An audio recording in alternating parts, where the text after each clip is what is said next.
Hey followers, this is your boy, Movie Maker Doug 55. Today I have two special guests with me today. One of them is Sam Greco, and the other one is my coach and mentor, Andy McPhee, who you now know about. Welcome, guys. Hi there, Hey, and Doug. thanks, Doug, and thanks, Sam. Just a quick note, Sam is on today as one of Doug's special guests. Sam and me met many years ago. Oh, that was too many manys, Doug. I mean, wasn't it, Sam? We're not that old. We met a few years ago not at at all. Condemned. And it was such a great relationship meeting Sam on the Condemned, because through Sam I met Richard Norton, who was on our episode number 2, and a couple of other great friends. And Sam also has helped me. Like he mentored me, for a little bit of time when I was having a rough trot in my life. So Sam is just a very good friend and an amazing man. So Sam, we'd just like you to share a little bit about what this program's about, is how people got to where they are now and whatever adversities and hurdles and obstacles they went through in life to achieve what they wanted. Over to you, mate. Yeah, well, thanks for having us, guys. Douglas, thank you, and Andy. Look, I mean, it's a very common question that I get asked all the time, and I thank you guys for asking it. And obviously, everyone shares a different story. But hey, nothing's easy. Growing up, in a tiny little neighbourhood or suburb of Brunswick where I grew up, pretty much it was a tough upbringing. You basically had to hold your own. Respect was earned; it wasn't given. But throughout my whole life, I was never gifted with talent in terms of what sport I was playing, or especially academically. I was never gifted like some of the other kids. I always had to work extremely hard and try and resource stuff elsewhere. I've got to say, look, the thing that really drove me as a kid was to be successful at whatever I did, even though I failed. It was sheer determination, it was persistence, and most of all, that fear of failure is what drove me to try and be successful in whatever I was doing, whether it was a school project, whether it was soccer, whether it was football, whether it was martial arts. It didn't really matter. And I've got to tell you this, and I state this nearly in every presentation that I do, I failed more times than I was successful. But that's what made my success so great when I did succeed. The fact that I didn't give up. I fought against adversity. I knew there was obstacles there in front of me. Sometimes I didn't know how to handle them. Sometimes I had to resource. Sometimes I asked friends. Sometimes I asked you, Andy, also for advice. You never know it all, And the thing is, over the years, knowing that, I had to really dig deep. I really had to dig deep to find myself, to find out exactly who I was. Was I going in the right direction? And sometimes I wasn't. I wasn't guided. I didn't have a mentor as a young kid. My parents, my father was my father. My father was never my friend. My father worked. My mum, used to help Dad with his books, and all that. She was a housewife. So I really didn't have that mentoring as a friend. And I really didn't have a close friend who would guide me. I had to find my own way.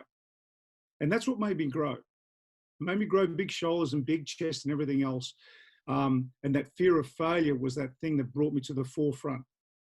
And I knew that it was only a matter of time, that if I was persistent and determined in my life, that I'll eventually succeed. And that's exactly what happened through all my events.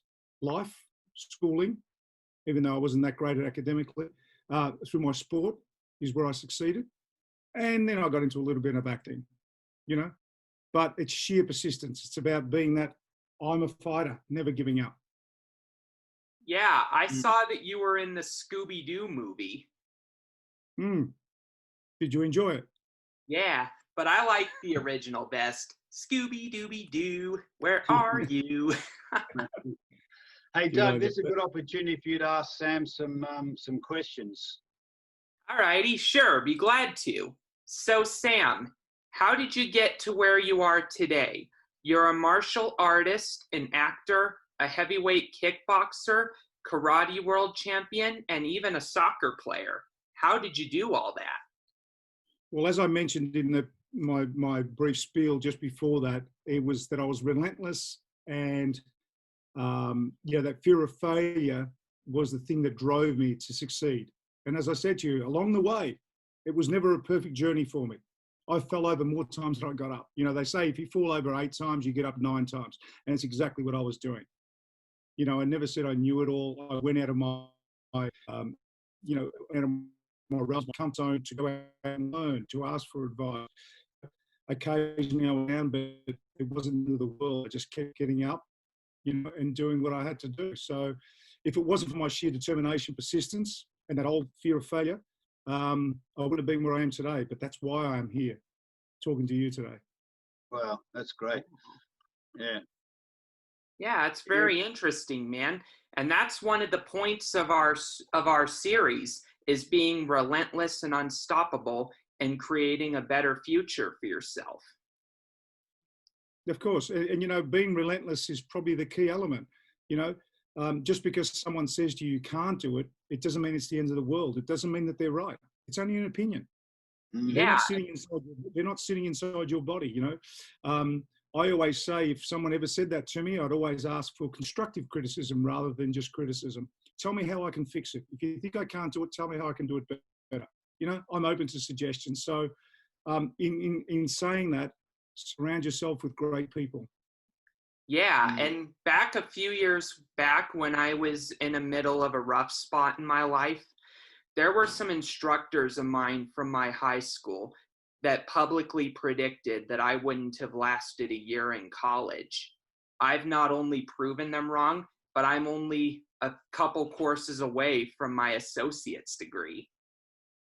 That's what makes you such a great individual. The fact that you didn't give up, the fact that you didn't listen to what they were saying, and you had self-belief, and you got great people around you.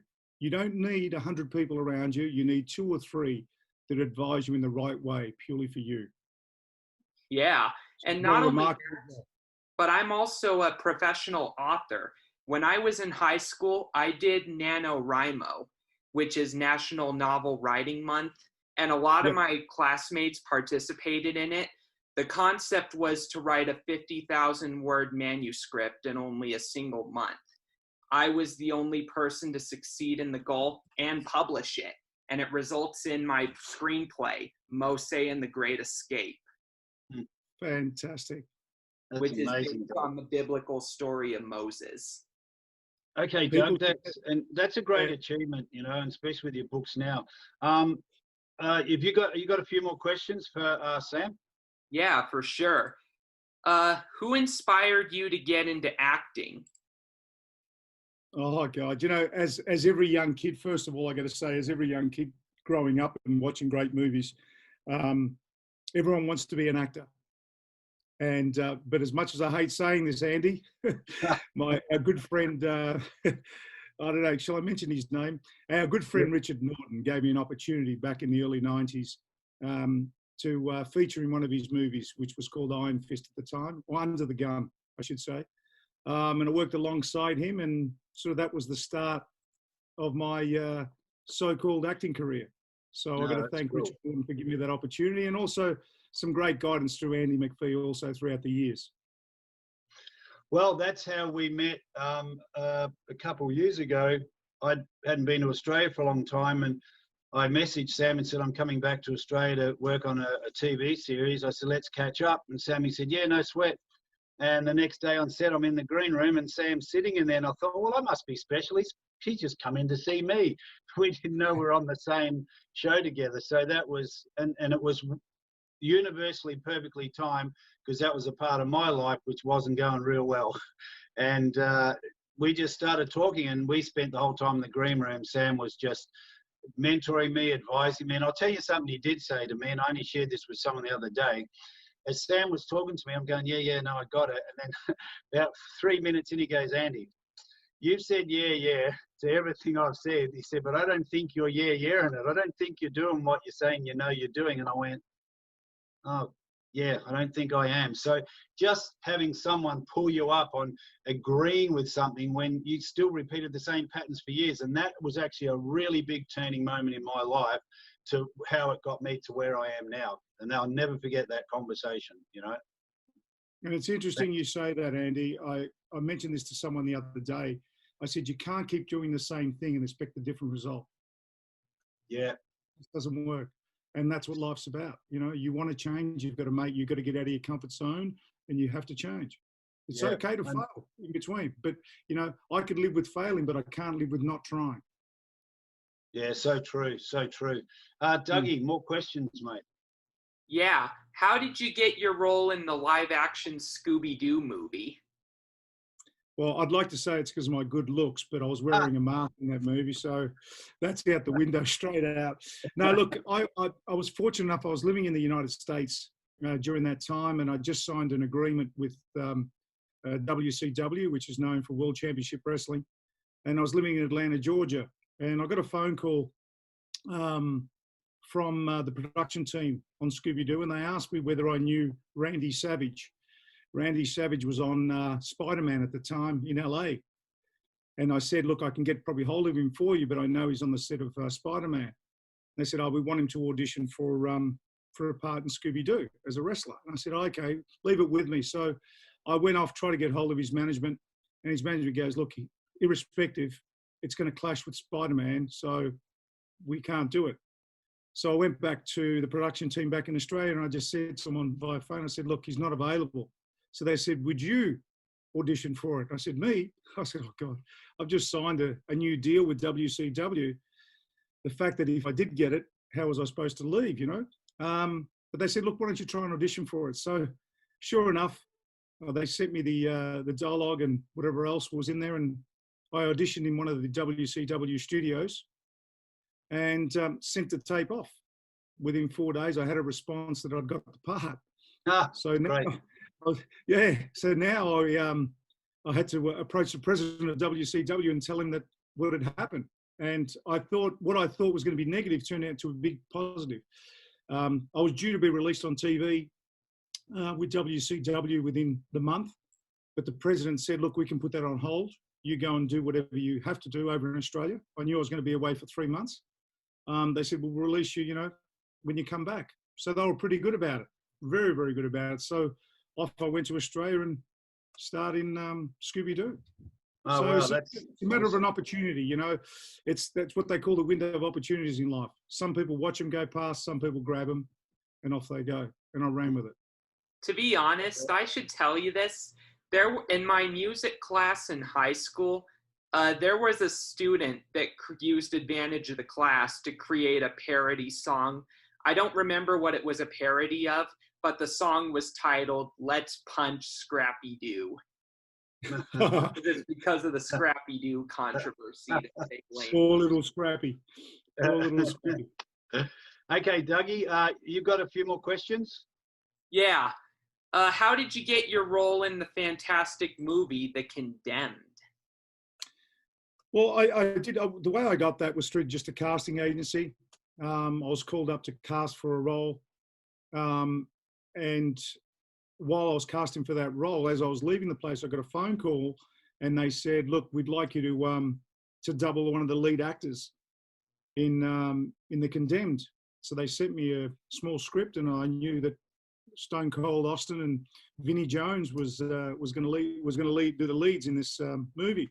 And I thought, what a great opportunity. So that's how I got it, and I sort of look like Stone Cold. I'm better looking, much better looking. I hope he's listening to this. You look But better. geez, I made him look good. Let me tell you. And that's where I met also Andy too, again on set. Yeah, that's right. That was very cool. That was one of those moments in life where you meet someone and made really good friends on that. It was fantastic doing that. Hey, Sammy, I've got a question I want to sneak in before Doug's to keep on line with the purpose of the series. Was there any time at all in your career of the fighting, because you had a massive career, that you got to a moment in a fight where you thought it was over and then bang, you got up and took it on and Yeah, look, I think the one that comes to mind right now was back in 1999. I fought a South African world champion by the name of Mike Bernardo. We'll call him the latent Mike Bernardo now because he died a few years back. But, there was a fight there. My fight, or that fight actually started, ironically started before I even got in the ring. And what I mean by that, in the preparation, the lead up to that fight, that world title was going to be fought in Japan. I hit a major hurdle pretty much 3 weeks before the event. My dad was admitted to hospital. And he had to undergo severe heart surgery, a quintuple bypass. Pretty much there and then when I found out my world title was obsolete, I didn't even think about it, you know. So I remember going to see Dad and going to see him in hospital literally 2 days before his operation. And here I am more worried about him. He's turned around and said to me, "How's your training going?" I said, "Dad, it's not going anywhere." I said, "Let's worry about you first. Let's get you over the line, and then I can always fight for a world title." I remember talking to my coach on the way to hospital, and he said to me, he says, "Let's not worry about the world title. We can fight for that anytime." And so, you know, it was quite interesting to lead up to that all this hard training I just put out the door. I thought, no, I'm not going anywhere until my dad's right. Family first, as my dad would always say. And I remember the day before the operation, I was in the room with Dad and I was holding his hand while he was lying in bed, just wishing him all the best. And I remember a priest walking in, and I was standing next to Mum. And I turned around to Mum, I said, "What's the priest doing here?"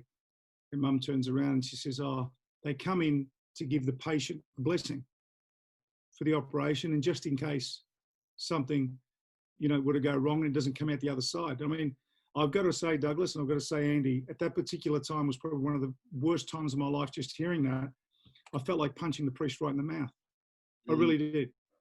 Just the fact and the fear that the possibility of not seeing my dad ever again, you know, everything around me in life was just dead to me. It was just him. I was concentrating on him, as I was taught to. And I remember, you know, seeing Dad, and just before he went in, he said to me, "Son," he goes, "How's your training going?" I said, "Dad, it's not. I told you that before." I said, "Why don't we worry about you?" Anyway, he went off in the operation, and just before he went in, he goes, "Man, I'll see you on the other side." That were my dad's words. And I remember I waited at the hospital. Surgery was hours. And I remember seeing him in the ICU, and he looked like death warmed up. And it really made me evaluate my life. It really made me think about what life was about, you know, and what's it worth? Who are we? You know, what do we stand for? What do we want to represent in this world? And I didn't even think of my fight career at all. And I remember when he came to, the first thing he did, and he's not a religious man, my dad, he tried to pull the pipes, because he had pipes through his neck, through his mouth and everything else. He tried to pull them out. And to the moment they pulled him out, he goes, "Thank God." You know, that were his exact words. And when I got to talk to him, later on that evening, again, he asked me how my training was going for my world title fight, because he knew how much a world title fight it meant to me. But I just said to him, "It's off. It's not happening until you're all right." I went to see him the following day. He asked me it again. He was so persistent, so persistent. And I remember talking to my coach, and I said, "Dad really wants me to fight this world title." And he goes, "Is he okay?" I said, "Look, he's stable, but I don't feel comfortable leaving." He goes, "Well, let's not go." And about 5 days later, Dad said to me, he goes, "You've got to do me a favor." He says, "I want you to go. Go get what you dreamed of for your whole life." And with his blessing, I took the nod and I rang my coach. I said, "We're off." And he goes, "What do you mean we're off?" I said, "I'm going to do this, you know." And I remember getting on the plane and getting to Japan. We had 2 weeks to go. We settled in. I mean, everything was fantastic. I was fit. I was ready to go. I could have fought that day if I had to. The only thing that was sort of holding me back a little bit was my dad. But I was grateful I was able to talk to him over the phone. Anyway, in the lead up to the fight, my instructions were quite simple. Stick 1 or 2, 3 punches. Don't mix any more than 4 punches with this Mike Bernardo, because he's got a big right hand. And I remember on the day, I say this little prayer. I always say this little prayer before I step in the ring, which I did, and my dad was part of it. I said, "This one's for you." And I remember walking in, and my instructions by my trainer were quite simple. Now, Douglas and Andy, you've got to think of this. You walk out, there's nearly 100,000 people. Actually, there was 73,000 people that day. And everyone's chanting your name. They're either with you or they're not. Simple. I remember walking in center ring, and when I turned around, there was this ferocious beast on the opposite side. And he's the man I'm just about to lock horns with. He's fighting for the same title as I want, you know. And I remember giving the instructions back in the corner by my trainer. He goes, "Stick and move." He goes, let's feel him out for the first round. Don't mix any more than 4 punches. You got that, Sam? I said, yep, I got it. The bell went and off we went. Now this is a fight that I prepared nearly 3 months for. And this is what my whole career sort of embedded on, this world title that I really wanted. And within the first minute, things were going well. All of a sudden, I caught Mike with a 1-2, with a 2-punch combination. It felt so good. I threw a third, went to throw a fourth, I threw a 5th punch, and I got caught with the right hand on my chin. It sent me to the canvas. I was nearly out. At that particular time, my body was like lead. It was literally laying there on the canvas. My head could come up, but the rest of my body wouldn't. And I remember looking up slightly and I saw the silhouette, which was the referee. There was a light behind him. And all I could hear the referee was say, 1, 2. It was just like slow motion. It's like everyone was underwater. I was listening to through muffled ears. And I'm in my own head, I'm thinking, come on, man, you've got to get up. Now, I had the choice of staying down. I still would have got paid the same. But I got too much pay. I should find this dog, and this dog needs to go. And I remember through a piercing voice, through all the crowd that was there, was Sam, get up. It was my trainer. And I stood up on the count of 7, close to 8, and I was like a flag on a windy day. And the referee says to me, Sam, are you okay? And I've said, yes. Now, to this very day, I don't know any fighter when a referee asks, are you okay? He says, no, look, ref, I want to go home. I'm hurt. So, it's what fighters do. That's what we do. We're warriors. We're battlers. We go to war, And I remember saying, I'm okay. Now, I didn't know how long was left in the round, but he says, well, then fight. I had jelly legs. I'm telling you, I shouldn't have been there. But Mike comes straight at me. I threw a punch, went to throw a kick, and I fell over through jelly legs. And I remember the bell going. And Mike walked back to his corner. And I'll tell you how dazed I was. I walked back to a neutral corner. My trainer was left. I went right. And the referee's grabbed me, goes, no, you got to go the other way. So that sort of gave you an indication of how badly I was hurt. I remember walking back to the corner and my trainer was talking to me. And still to this very day, he says, for the first 20 seconds, he was looking at me in the eyes. He was talking to me. It was like talking to a blank canvas. Yeah. Until I finally snapped. And he says, are you okay? And I said, yeah, I'm fine. He says, what were your instructions? So I repeated my instructions, what the instructions were supposed to be. He says, you've got to go out this second round. You've got to weather the storm. I want you to stick and move, get your legs back. We'll go to work the 3rd, 4th, and 5th round. Don't worry. But I need you to weather the storm in the second. He was up on points. So I went out. I did exactly what he said. It was hard, but I did it. Came back after the second round. He goes, right, now it's time to go to work. He gave me my instructions. And as the bell was about to go, I was walking away and he goes, good luck. And as I walked past him, my trainer grabbed me by the wrist. He looked at me, pointed straight at my face, and he says, hey, Sam, your dad's depending on this. That's all he needed to say to me. I mean, I tear up right now as I talk to you, but that was my drive. That's my goddamn drive. Knowing where he was and the difference I could make. How proud would he be? And I went out and I absolutely tore Mike Bernardo a new backside. 3rd, 4th, and 5th round. I was hitting him with combinations that I wouldn't normally hit people. I was on fire. I knew at the end of that fight, when they called us in center ring, it was busted up. I looked fresh. And I knew that I'd won it. I really did. In my heart, in my gut, I knew that I'd won it. And I remember when the referee raised my hand and 70,000 people cheered, the first thing I said, thank you, Dad. So I found my why. I found my motive. I found my motivation. That was it. But that's through good communication with my team and myself. I could have easily given up. I could have easily not gone over there and fought the world title. I could have easily, and I still would have got paid the same. But that's amazing, Sam. That's a really incredible story. And I think, like that just hits the whole purpose of this series is that you don't have to be like anybody else, like your story, and people go, I wish I was like that. You don't have to wish anything like that. You can be your own champion in your own ring, which could be a job you have that you're struggling with. But when you get a why and you get a purpose and not be held down by a circumstance or you know, an athlete falls with an injury, like how many times these athletes come back and they come back like on fire, man. You can do that as an ordinary person. Like Doug and myself probably wouldn't last 2 seconds in a ring, you know. If we were fighting each other, it might be different. But the thing is, Doug, you know, as much as that story is about a kid with autism, what he's achieved and not being able to fit into the workforce because of his high functioning, he's actually making a career. And I do fully believe that he's going to be a highly paid author the way it's going now, you know. And he made that happen. And he had a good support around him, but he made it happen. You know, Doug, I've got to give credit where credit is due. I was actually watching a documentary on autism over the weekend with my wife. My wife teaches at school with autistic kids also. And I'm going to tell you this from the bottom of my heart. Highly intelligent people like yourself, you have got something special to offer the world that the normal individual such as myself or Andy hasn't. Yeah. I really mean that from the bottom of my heart. I had no idea. I had no idea.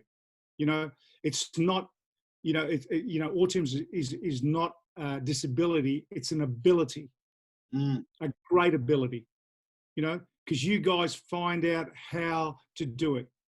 As a normal human, so to speak, you know, who's functioning well, we get very complacent. You guys don't. I So really I take my hat off. appreciate that. I take my hat off. Larry Underwood would say, we can be the kings and queens of anything if we believe. You better believe it.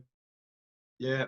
It's just really cool to have the support of all these guests that are coming on from all different. Obviously, there's probably maybe 3 or 4 guys like yourself in the martial arts, but then there's other people that come on with other stories that, you know, weren't such happy journeys through their life. They've lost loved ones through, you know, circumstances that were happened at the drop of a hat. They had no idea, but they've still got through and carried on. It's like you said at the start, Sam, it's not easy. If anyone thinks there's any magic in becoming an actor or an athlete or an author or whatever you want to do in life, it's just not easy. It's just, there's no magic to it. The magic comes when you keep at it and then you achieve what you want. That's the magic, you know. And what were you going to say before I mentioned the Carrie Underwood quote? What were you going to say, Sam? My memory's not that good, mate. Yours is better than mine. Yeah. I remember, but no, I was basically saying that, you know, for you guys such as yourself, you know, what you've gone through, what you've been through, I treat it as a great ability rather than a disability. You can do things that I certainly can't, and that's the truth. That is the truth. I'm going to be honest with you. You know, from what I've seen, it's amazing. You guys have some natural knack that I'd have to work extremely hard and I'd probably still fail at it, you know? So I was saying to you before, I just want to take my hat off to you, and you just keep being driven by what makes you happy, but what makes you great. Yeah. Thank you. I really appreciate it. In fact, I wrote another screenplay that's the sequel to Mose and the Great Escape. And there's a character in the story that is disabled like me. It's not directly said what he has, but it's clear he has autism, you know? And yeah, that's cool, Doug. Ray Guns of Kronos, War on Claudiusville, Part 1, The New Heroes. New Heroes. Good on and you. I think, you know, with Doug, like he's writing these books in like 1 month, he wrote 520 pages. Man, that would take me a year to even get to something like that, like to write something. I wouldn't know where to start. I know, right?